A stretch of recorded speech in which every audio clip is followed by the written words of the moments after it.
Hey, Trinity Church, Pastor Derek here. I wanted to let you know about the latest decision the elders have made about our regathering plan in this coronavirus season. Back in May, we laid out our regathering plan with the multiple stages. It outlined some of the considerations that would be guiding us in this season as we thought about moving forward. And we listed there things like the importance of gathered worship on the Lord's Day. We listed the command to love our neighbors, both in and outside our community, our calling as a community to witness to the kingdom in an increasingly post-Christian context, our command to submit to authorities and experts, our mission to care for the flock, but also to reach those that are near to us and around us. And ultimately, we talked about the reality of life. That is, that we are finite and vulnerable creatures, and we're not capable of mitigating against every risk. And of course, life is about a lot more than just avoiding death. And so those considerations have been guiding us, and we've sought to have all of those things in view as we've made decisions about going forward in our life together. And in addition to that, we've been seeking to understand what the authorities and the experts are telling us. So we have not been operating out of fear. We believe in the resurrection, after all. We believe that Christ rose from the dead and that we will be raised up. And so we're not living in fear. We're trying to live in love of our neighbors, of God and of our neighbors. We're trying to consider the vulnerable among us and around us. We don't want to participate in any sort of major outbreak or community spread. We want to be good witnesses, seeking to maintain a good reputation with outsiders. Now, since June 7th, we've been in stage 1 of our plan, and starting October 11th, this coming Sunday, we'll be moving into stage 2 of our regathering plan. And you can find all the details about that on our blog, on our website, trinitychurchws.com/blog. And that first post there lays out the plan as it has been edited and updated and revised.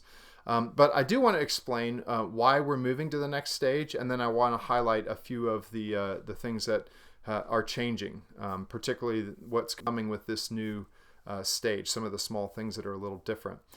So first, why are we moving on to the next stage? Well, on Friday, October 4th, Governor Cooper moved the state into phase 3 of its reopening plan. And that means there's sort of looser restrictions to some businesses and group gatherings and so on. Now, churches are not restricted under the government's mandates, but we said from the beginning that we wanted to try to honor the governor and in many ways follow the state as they were tracking things and allow that to kind of give us an indication how things were moving forward in the pandemic. We've also looked around us and looked at our health system capacity in Forsyth County. We've seen that there haven't been any known cases of COVID-19 infections in our community as far as we know. And then our congregational interests. We've also been talking to you and trying to hear where everybody is. And so all of these things have been a factor as we thought about moving into stage 2. Now, what's new in our next stage? Well, first, in stage 1, we weren't singing when we gathered. We weren't singing in corporate worship. But as we move into stage 2, we're going to return to singing in corporate worship again. Secondly, in stage 1, masks were required for everyone older than 4 throughout the entire building. But in stage 2, masks are encouraged. They're still encouraged, but they are not required while you are seated in the service. So just to be clear, masks are still required for everyone when you enter in the building or if you're moving around the building for any reason. But masks are optional once you have been seated by the deacons in the service. And of course, while we're serving communion, they're optional then as well. I want to highlight a few other logistical things as well. There will be 1 or 2 rooms on site that are going to be available for people who want to view the service and see it streamed, but only be doing that with people who are fully masked the entire time. And those people who are in those rooms can come and join us for communion. They can come to the side door if they wish. They can come into the main worship area as well. So we're going to have those rooms available for people who don't want to be in the room with folks who are unmasked. But that means we are going to continue to require registration to attend our services. And we're requiring this for a number of reasons. First, for contact tracing purposes. If there was an outbreak, we want to be able to remember and register, who was there and make sure that we're able to connect those to the proper authorities. Also, just for our planning purposes, as we think about the space and where we're going to put people, how we're going to arrange them, it's helpful to know who's coming. And so we're going to continue to require registration for that reason. When you register, you're going to have three options. First, you can register to be in one of those rooms where masks are required and where the service will be streamed. Or you can register to attend the main room in one of two ways. You can register to come always wearing your mask, or you can register to come not wearing a mask. And the reason we want to know that is because we're going to divide up the room. We're going to have different sections for people who are unmasked and people who are masked, and have some distance between them as well. Now, what's remaining the same in this next season? Well, we're going to continue to not offer nursery. We're going to continue to discourage physical greeting and touching, and also moving around the room during and before and after the service. We want to encourage people to go, to find their seats. You can stand and talk to people near you, but we need to avoid moving around the room. People are kind of coming on the agreement that there will be some level of distancing, and if we're all kind of moving around to greet one another, then that really doesn't honor the people who came under the sort of idea that they'd have kind of a space sectioned out for them. And so I know that's hard. We want to greet one another and catch up. We need to do that before the service outside or after the service outside. Also, we want to discourage you from using the restroom if you can avoid that. Try to minimize your use of using the restroom while on the campus. Now, that's a lot of information, and frankly, I hate that just to gather we have to have all this sort of instructions and all these details. It feels so unnatural. We just want to be able to show up and worship and see one another. So let me just encourage you and exhort you in a few ways. First and foremost, if you in this season have any concerns about attending church, we understand that, and we want you to know that you are free and it is okay to remain at home and to continue streaming the service. We'll provide that. This is a tough season, and normally at Trinity we emphasize the importance of gathering in person as a people every week, structuring our lives around the Lord's Day. But this is a unique season, and there are valid reasons to not come to corporate worship, and a pandemic is one of those. And so if you have concerns over your health or someone in your family, then we understand if you decide to stay home. You don't need to feel guilty about that or think that maybe you're doing something wrong. That's a valid reason to not gather in person, given what's going on around us. Secondly, for those of you that do return, I want to encourage you and also to warn you.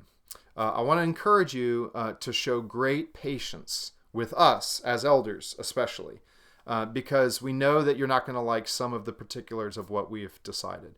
And so I want to encourage you to show us patience and to be gracious to us and to follow our lead. And also to have patience with other church members who may look at this whole pandemic differently than you do. You may feel like others are being reckless. You may feel like others are being overly fearful. And we get that. We all need to have understanding and charity and to give one another space to be different on these matters. All right, these are matters of conscience. And so we need to give each other space to have disagreements and not make it a point of contention between us. And so here's the warning in this. Do not allow masks or any of these procedures to become an issue of division in our church. Don't allow it to build up resentment in your heart against anyone. Don't allow it to be a reason that you pull away. This is a tough season. Masks and all the COVID stuff has been very politicized. And so, it's become a symbol for other disagreements that exist in our society today. There's a lot of suspicion and a lot of anger towards people based on how folks are responding to this. And I want to warn you that it is not like Christ to allow those sorts of differences to divide us, to become issues in our church, to be reasons we separate from one another. That wouldn't just be a mistake. That would be wrong. It would be dividing Christ's body for the wrong reason. So don't do it. Our unity, our mission, our growth as individuals and as a church depends on us navigating this hard season in love and in humility and with grace towards one another. So strive to bear with one another and to love one another, even amidst our differences. And well, I believe that the Lord will bring us through this and we'll be better for it. This is a real opportunity for us to grow and to really become more like Christ. So with that said, remember who we are. Remember that we are God's children. We've been baptized and brought into his family. We all are in need of God's grace. None of us none of us got to God on our own. All of us have fallen short, and God has shown us all grace. And so we need to turn and show that grace to our brothers and sisters. Christ has bound us together in his own body, and we need to live in unity.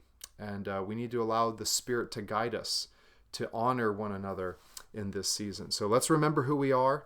And if you have questions about any of this, feel free to reach out to me or Pastor Joel or your home group elder or any of the elders to ask for more information, or if you want to talk about any of this.